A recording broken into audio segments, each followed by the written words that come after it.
Hello friends, Radhe Radhe. Welcome to my channel. आज मैं आपके साथ में शेयर कर रही हूँ वट सावित्री व्रत की पूजा विधि। फ्रेंड्स, वट सावित्री का व्रत ज्येष्ठ मास में कृष्ण पक्ष की अमावस्या तिथि को किया जाता है। इस दिन सभी सुहागिन महिलाएं अपने पति के अच्छे स्वास्थ्य के लिए लंबी आयु की कामना करते हुए यह व्रत करती हैं। इस दिन बरगद के पेड़ की पूजा की जाती है। कुछ लोग वट सावित्री व्रत की पूजा घर से बाहर जाकर बरगद के पेड़ के नीचे करते हैं। अगर आप घर पर यह पूजा करना चाहते हैं तो आप घर पर भी वट सावित्री व्रत की पूजा आसान तरीके से कर सकते हैं। तो सबसे पहले हमने यहाँ पर गेरू से चौक बना लिया है। आप चाहें तो हल्दी से या फिर आटा से भी चौक बना सकते हैं। चौक पर हम कुछ अनाज रखेंगे। अनाज के रूप में आप गेहूं, चावल या फिर जौ रख सकते हैं। इसके बाद हम बरगद की टहनी को गमले में लगा करके चौक पर विराजित कर लेते हैं। आप चाहें तो इसको आप लोटे में भी लगा सकते हैं। इस तरह से आप बरगद के पेड़ की पूजा घर पर भी कर सकते हैं। लेकिन आप जिस बरगद के पेड़ से टहनी तोड़ करके लाएं, वह बरगद का पेड़ कम से कम 12 वर्ष पुराना होना चाहिए, क्योंकि जितने अधिक से अधिक पुराने बरगद के पेड़ की पूजा हम आज के दिन करते हैं, उतने ही अधिक से अधिक हमारे सुहाग की आयु लंबी होती है। इसके बाद फ्रेंड्स, हमने गौरी और गणेश बनाए हैं। गौरी माता मैंने हल्दी से बनाई हुई है और सुपारी से मैंने गणेश जी को बनाया हुआ है। सुपारी पर मैंने कलावा लपेटा हुआ है। इस तरह से मैंने गणेश जी को और गौरी जी को चौक पर विराजित कर लिया है। साथ में मैंने वट सावित्री व्रत की कथा की पुस्तक को भी चौक पर विराजित किया है। अब हमने चावलों का आसन दे करके एक शुद्ध देसी घी का दीपक प्रज्वलित किया है। सबसे पहले हम गौरी गणेश की पूजा करेंगे। तो गौरी माता और गणेश जी की पूजा हमने हल्दी से, रोली से की है और साथ में हम उनको अक्षत भी अर्पित करेंगे। फ्रेंड्स, आप चाहें तो आज की पूजा में कलश की स्थापना भी कर सकते हैं, लेकिन आपको ध्यान रखना है जैसी पूजा आप प्रथम वर्ष करते हैं वैसी ही पूजा आपको आजीवन करनी होती है। तो पूजा हमें जितना हो सके सरल से सरल करनी चाहिए। इसके बाद फ्रेंड्स, हमने गौरी और गणेश जी को वस्त्र रूप में कलावा अर्पित किया है। आप यहाँ पर गणेश जी को दूब घास भी अर्पित कर सकते हैं, उनको जनेऊ भी अर्पित कर सकते हैं। फ्रेंड्स, अब इसके बाद हम बरगद के पेड़ की पूजा करेंगे। तो बरगद के पेड़ को सबसे पहले हम जल से सींच लेंगे, उनको जल अर्पित करेंगे। अब हम बरगद के पेड़ पर आटा और हल्दी से बना हुआ एपन लगाएंगे। आटा में हल्दी मिला करके यह एपन तैयार किया जाता है। कुछ लोग चावल के आटा में हल्दी मिला करके भी यह एपन तैयार करते हैं। तो आप अपने परिवार की परंपरा के अनुसार यह पूजा करें। तो फ्रेंड्स, जब हम घर से बाहर जाते हैं तब भी आपको इसी तरह से पूजा करनी है। वहां पर भी आपको इसी तरह से बरगद के पेड़ पर यह एपन लगाना है।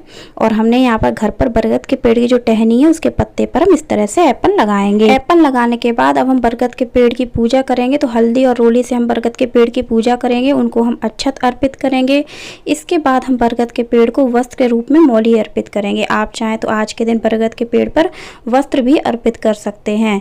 यहाँ पर हमने पीले धागे की एक माला बनाई हुई है। अगर आपके पास पीला धागा नहीं है तो आप सफेद धागे से यह माला बना सकते हैं, लेकिन आप माला को हल्दी से पीला जरूर कर लें, उसके बाद ही बरगद के पेड़ को अर्पित करें। फ्रेंड्स, यह माला 7 धागों से बनाई जाती है, इस बात का आप ध्यान रखें। बाद में यह माला स्वयं ही पहनी जाती है।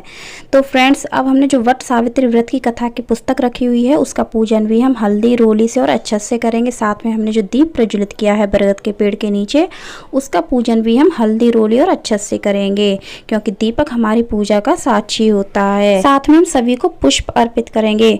फ्रेंड्स, वट सावित्री व्रत की पूजा आप कम से कम सामग्री से भी कर सकते हैं। अगर आपके पास पुष्प नहीं है तो आप बिना पुष्प के भी यह पूजा आसान तरीके से घर पर कर सकते हैं, और चाहे तो घर से बाहर जाकर बरगद के पेड़ पर भी कर सकते हैं।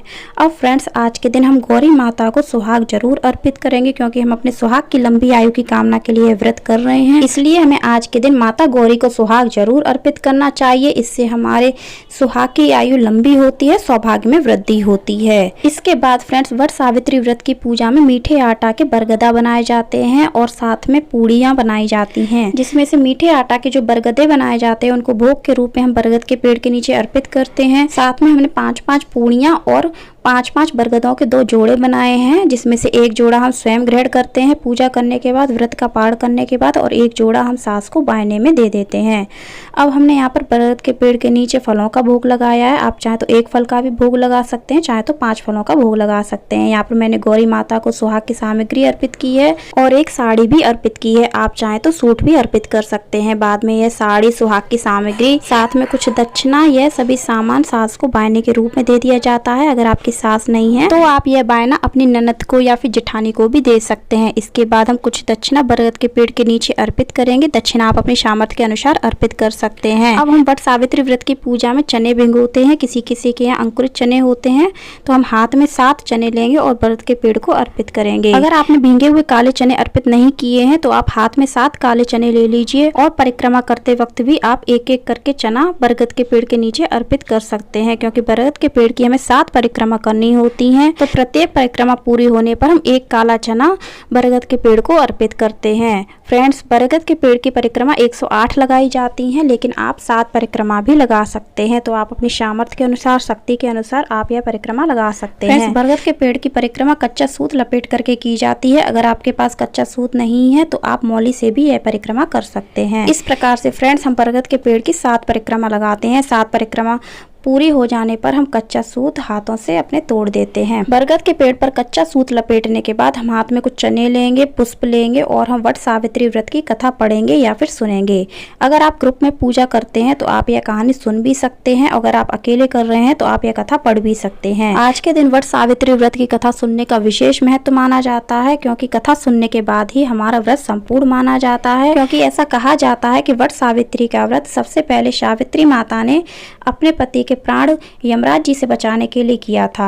तो इस प्रकार से हमें यह कथा जरूर सुननी चाहिए और कथा का वीडियो आपको मेरे चैनल पर अलग से मिल जाएगा। वीडियो का लिंक मैं आपको डिस्क्रिप्शन बॉक्स में दे दूंगी। कथा संपूर्ण हो जाने के बाद हमने जो हाथ में काले चने लिए हुए हैं और पुष्प लिए हैं उसको हम बरगद के पेड़ के नीचे अर्पित कर देंगे।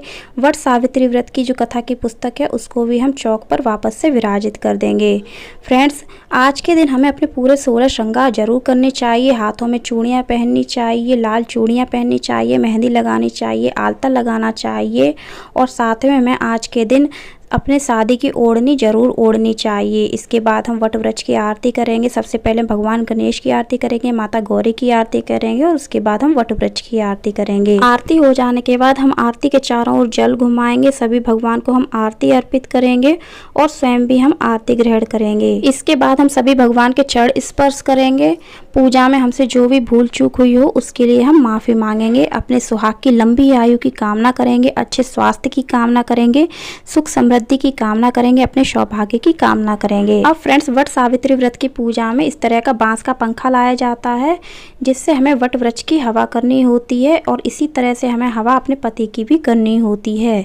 बाद में यह पंखा आप दान भी कर सकते हैं। इस प्रकार से हमारी वट सावित्री व्रत की पूजा संपन्न हो जाती है। अब हमने जो गुलगुले का भोग लगाया था, जिनको हमने वट वृक्ष के नीचे अर्पित किया था, उनको आप अपने परिवार में प्रसाद के रूप में वितरित कर सकते हैं। हमने जो सुहाग की सामग्री ली है, साड़ी ली है, जो दक्षिणा अर्पित की है वट वृक्ष के नीचे और पंखा जो अर्पित किया है, साथ में जो हमने पूड़ी वाला बायना निकाला है, उनको हम लेकर के अपनी सास को बायने के रूप में दे सकते हैं। और जो फलों का भोग लगाया है उसको आप अपने घर में प्रसाद के रूप में वितरित कर सकते हैं। पूड़ी का जो दूसरा जोड़ा है उसको आप अपनी झोली में प्रसाद रूप में ले सकते हैं। यह पूड़ी का जोड़ा आप चाहें तो अपने पति के हाथों से अपनी झोली में रखवा सकते हैं और इस प्रसाद को आप ही को ग्रहण करना होता है। घर का कोई भी सदस्य इस प्रसाद को ग्रहण नहीं करेगा, आप ही इसको ग्रहण करेंगे। जब हम अपने व्रत का पाठ कर लेते हैं उसके बाद सबसे पहले हमें यही पूड़ी का जोड़ा प्रसाद के रूप में ग्रहण करना होता है। फ्रेंड्स, व्रत का पाठ में कैसे करना होता है आप देख सकते हैं। बरगद में एक किल्ली लगी हुई होती है, बरगद की डंडी में आप देख सकते हैं किल्ली लगी हुई है, इसको ही हमें पानी से निगलना होता है। इस प्रकार से हमारे व्रत का पाठ हो जाता है। अब संपूर्ण पूजा हो जाने के बाद, व्रत का पाठ हो जाने के बाद हम अपने साड़ी का पल्लू हाथ में लेंगे और गौरी माता से 2 बार सुहाग लेंगे और अपनी मांग में सजाएंगे और माता के चरण स्पर्श करेंगे, आशीर्वाद लेंगे। फ्रेंड्स, उम्मीद करती हूँ आपको हमारा ये वीडियो पसंद आया होगा। वीडियो आपको कैसा लगा कमेंट करके जरूर बताना। पसंद आया हो तो लाइक करना, ज़्यादा से ज़्यादा शेयर करना, चैनल को सब्सक्राइब करना, बेल आइकन को प्रेस करना और कमेंट में जय माता दी, राधे राधे अवश्य लिखना। धन्यवाद।